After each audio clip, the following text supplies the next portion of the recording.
अगर आपको options buying में लॉस हो रहा है तो आपको किसी नए स्ट्रेटेजी की शायद ज़रूरत ही नहीं है। एक चीज़ है जो आपको आपके ट्रेडिंग के बिहेवियर से बाहर निकाल के फेंकनी पड़ेगी। हाँ, ये सच है कि ऑप्शन बाइंग में काफ़ी लॉसेस होते हैं, बट उसकी वजह एनालिसिस भी नहीं है और उसकी वजह डेटा भी नहीं है। तो एनालिसिस तो बहुत बेसिक एनालिसिस भी चल जाता है, और डेटा की तो बात ही मत करिए। डेटा तो हमारे पास इतना है कि कभी कभी इंफॉर्मेशन ओवरलोड हो जाती है, जितना ज़रूरत नहीं है उतना डेटा हमारे पास ऐसे ही आ जाता है। तो इसमें अगर कोई विलन है तो वो है आपका एग्जीक्यूशन। तो एग्जीक्यूशन मतलब आप जो भी प्लान बनाते हो उसको आप कितने अच्छे से एग्जीक्यूट करते हो, उसको कहते हैं एग्जीक्यूशन। अब इसमें सैड पार्ट ये है कि ट्रेडर्स को अपनी ट्रेडिंग का तरीका बदलने के लिए बस एक या दो खराब ट्रेड ही काफी होते हैं। एक या दो खराब ट्रेड के बाद उनको ऐसे लगने लगता है कि कुछ बदलना चाहिए, कुछ अलग इंडिकेटर ट्राई करना चाहिए, कुछ अलग स्ट्रैटेजी ट्राई करनी चाहिए, कोई नई थियरी पढ़नी चाहिए।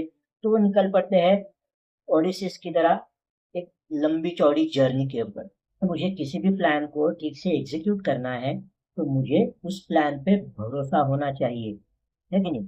अब ये भरोसा कैसे निर्माण होता है, भरोसा कैसे तैयार होता है? भरोसा तैयार होता है कंसिस्टेंसी से, भरोसा तैयार होता है परसिवियरेंस से, और फिर भरोसा तैयार होता है पॉजिटिव रिजल्ट से। तो इससे होता क्या है कि कुछ सालों बाद ट्रेडर के पास कई ऐसे ट्रेडिंग सिस्टम्स जमा हो जाते हैं जो उन्होंने सीखे तो है, बट उनको ठीक से इम्प्लीमेंट नहीं किया है, या फिर उनको चांस ही नहीं दिया है अपने आप को प्रूव करने का।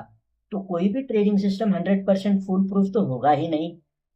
हर एक ट्रेडिंग सिस्टम में लूजिंग ट्रेड्स तो होंगे ही। आप ऐसा कोई ट्रेडिंग सिस्टम अगर ढूंढने निकलते हो कि जिसमें जीरो लॉसेस है, तो वो ट्रेडिंग सिस्टम है कि ट्रेडिंग ही मत करो। तो सॉल्यूशन काफी सिंपल है। एक ट्रेडिंग सिस्टम पकड़ो जो आपको लगता है कि वो आपके रिक्वायरमेंट के हिसाब से काम करने वाला है। उसको चांस दो अपने आप को प्रूव करने का। सफिशिएंट नंबर ऑफ ट्रेड्स उस ट्रेडिंग सिस्टम को यूज करके लो। उसके रूल्स को फॉलो करो। उसके रूल्स को ऐसे ही बीच में, ट्रेड के बीच में चेंज मत करो। प्रैक्टिकल टारगेट्स रखो।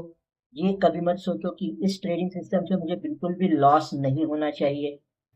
बहुत बार आपका प्रॉब्लम ये नहीं है कि आपके पास अच्छा ट्रेडिंग सिस्टम नहीं है। बहुत बार आपका प्रॉब्लम ये है कि आप अपने ट्रेडिंग सिस्टम के साथ अच्छा रिलेशन नहीं डेवलप कर पा रहे हो, उसको एक्सप्रेस करने का मौका नहीं दे पा रहे हो।